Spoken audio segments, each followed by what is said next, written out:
I've been waiting for you for a very long time.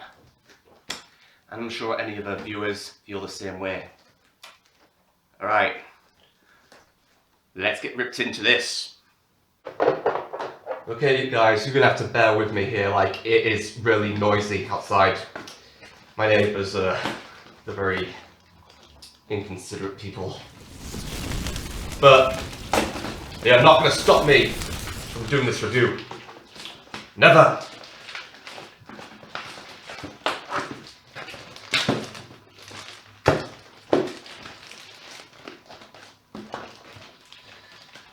This raptor claw, practically due for retirement.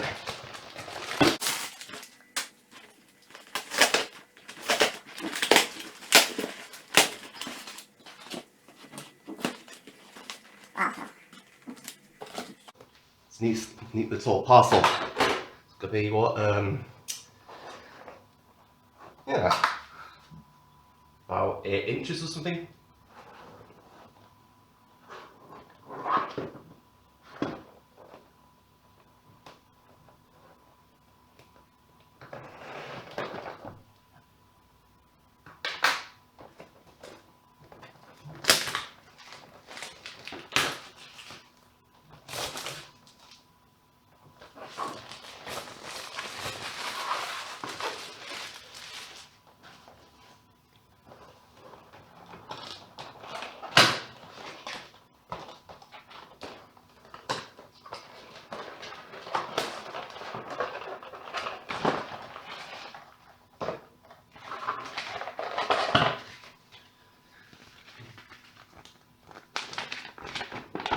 Nice. Austin, the Pachycephalosaurus, a disposition that makes me proud. Now, I like that they're going for an American sounding name, given that Hell Creek, Montana is where Pachycephalosaurus did thrive. I would have gone for a name like Crash, if you get my drift. Alright, this figure's smaller than I thought it'd be. And it comes with a mini stand here, with PNSO proudly displayed. Don't think they did that on the early ones. I'll just set this aside.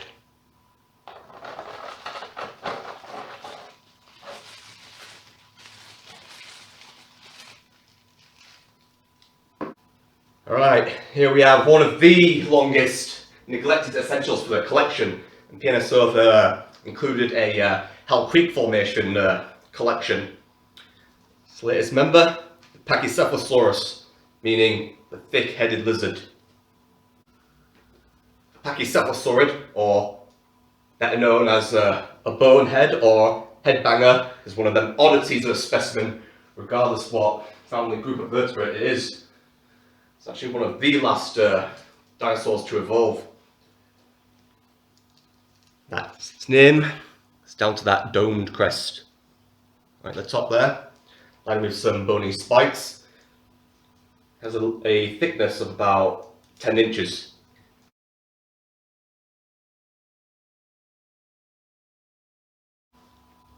Pachycephalosaurus has only been known from a single skull, and it was initially assumed that members of the species were Cretaceous versions of buffalo or mountain goat, and it's very easy to assume so, given that bone head. So unlike the ceratopsians, Cretaceous version of rhinos, we've all been led to believe, these boneheads were better suited for charging, but not colliding heads. That give them one nasty concussion.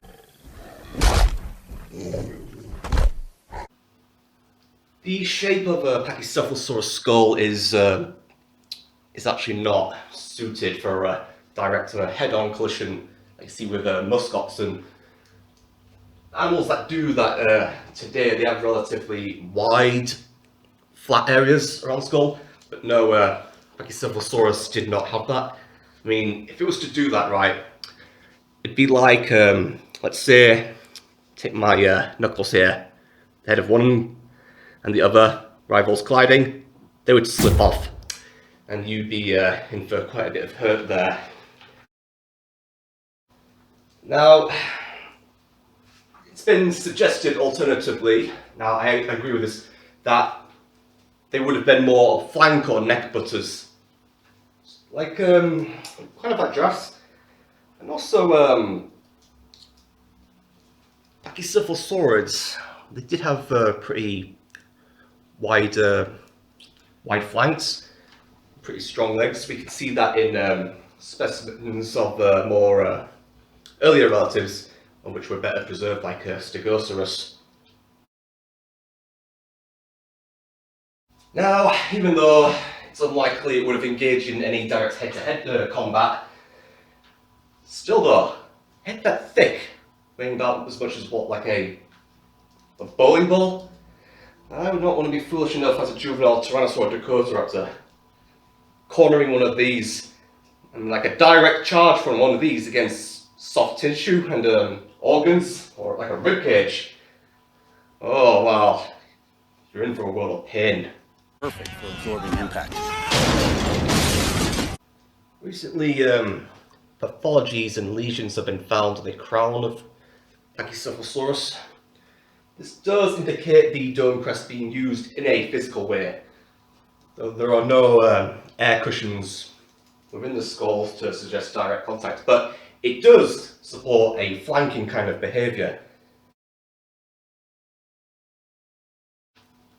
In Asia, Pachycephalosaurid specimens are more commonly found in dry arid regions where sandstorms were prone. So as a result, you've got better preserved specimens. However, in North America, it's a very different story. Specimens are like so fragmentary.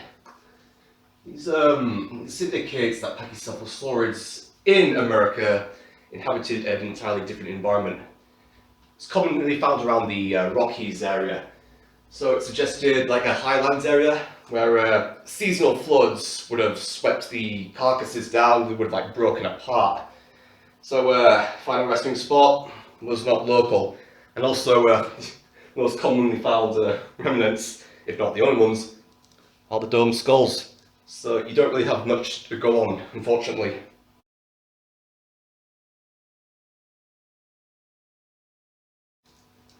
Aside from the distinctive skull, Pachycephalosaurus and its kind have some very odd teeth.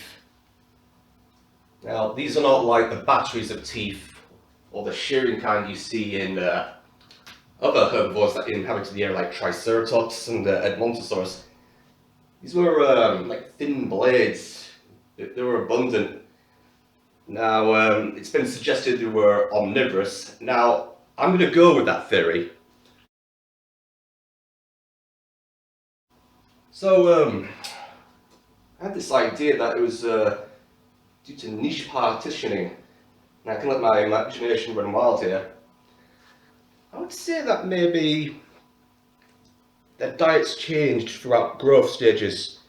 Maybe younger specimens were picking out insects, while the adults, while they grew larger, they developed a gut for a more herbivorous lifestyle. I don't know. That's just me speaking here. Now, some members of the public will be familiar with names like Sticky Moloch, courteous of Jurassic World Fallen Kingdom, and Dracorex of Wartsia, named after J.K. Rowling. Now, for a while these have been assumed to be individual species of Pachycephalosaurid. Now, it's been agreed that each of these supposed individual specimens was a singular Pachycephalosaurus at a different growth stage. I mean, look at the skulls, you would assume they're a completely different species. However, other dinosaurs have been confirmed to have equally as radical growth stages, so we can attest this theory.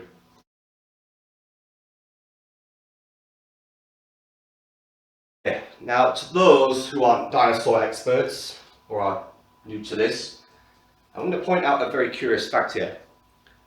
Now, look at the bonehead, the most beloved Triceratops. What similarities do you see?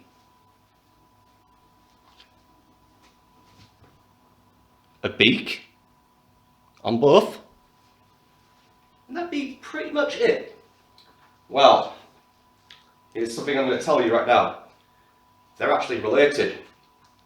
Go further back around the mid-late Jurassic period, and you will see, by comparing skulls, that they have a certain feature at the back, a distinctive ridge. Now, both belong to an order of dinosaurs called the Pachycephalosaurus, the ridgeheads.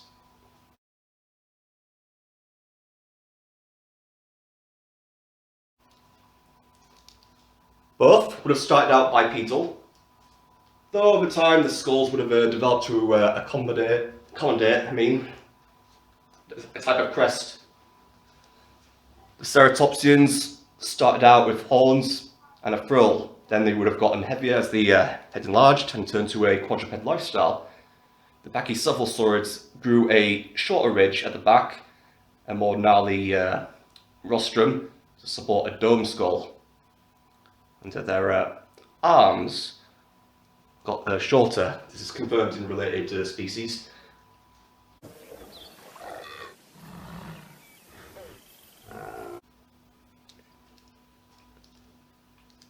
It's a very light model, this. Yeah, you will need the stand. It's susceptible to falling over. Now, this coloration, there's nothing drab about it. It's got a nice earthy, yeah, a greyish dorsal side, melding in with a nice sort of creamy, toned down,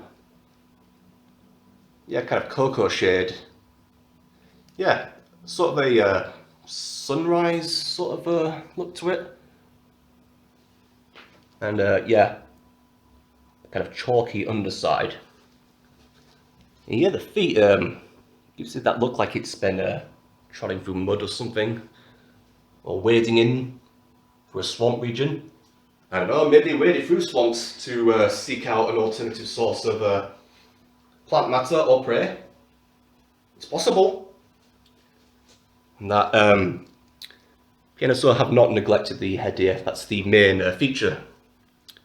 Got a nice dark brown and black melding around them spikes. And yes, there's a very vivid blue eye there. Gives it a more bird-like characteristic. Deviates away from that buffalo kind of characteristic. Now, with a dimorphism in dinosaurs, Pachycephalosaurus being no exception, and this being a male, there doesn't appear to be much coloration on the skull. Now, for certain, them heads would have been brightly coloured. I'm going for like something like, you know, a woodpecker, maybe some like reddish orange with some heavily dappled spots. At least that's just what I'm seeing.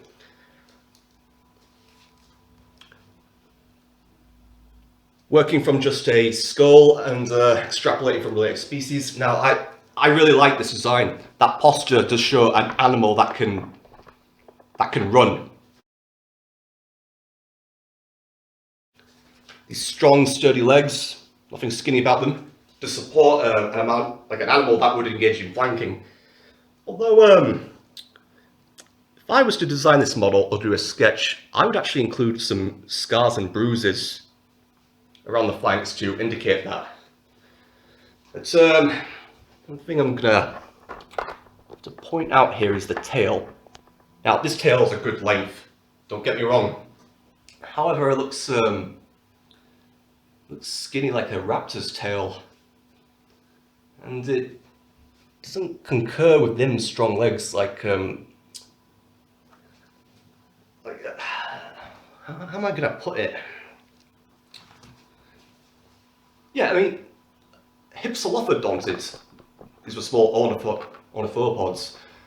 They had tails like that, but they were lightly built. Pachycephalosaurus would have probably weighed about something like half a ton. And the base of that tail should have been thicker. And now I'm not letting, like, you know, my imagination run wild. It's just a bit, seems a bit odd, but it's forgivable. As long as I position the model in a charging posture, then I'm not looking at it. But other than that, that's totally fine. It would be nice if PNSO actually did, they released specimens in growth stages. They like do a Dracorex for their minifigure range, and a Stygimoloch, the sub-adult. I mean, they probably will, but I kind of got my wish last month. I did want to get this earlier, but I was skint, and I was surprised by the sudden release date. And yes, my parcel did come just a little bit later than expected, but it's finally here. So how do I rate this figure? I'm going to give it a good 8.5, mainly because I've been wanting it. Good for you. Okay, where do I put him? Free spot there.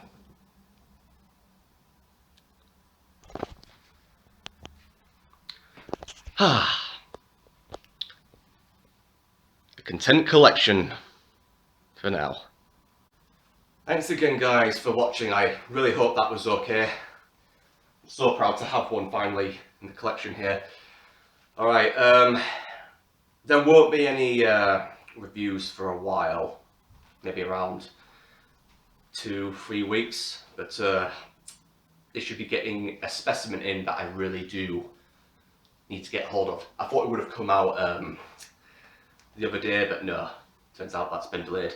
But Pachycephalosaurus did not disappoint, so I figure that's the best way to conclude this season. Alright, you lot, take care, and if anyone's doing reviews themselves, do be sure to let me know, and I look forward to seeing them. Alright, see you soon.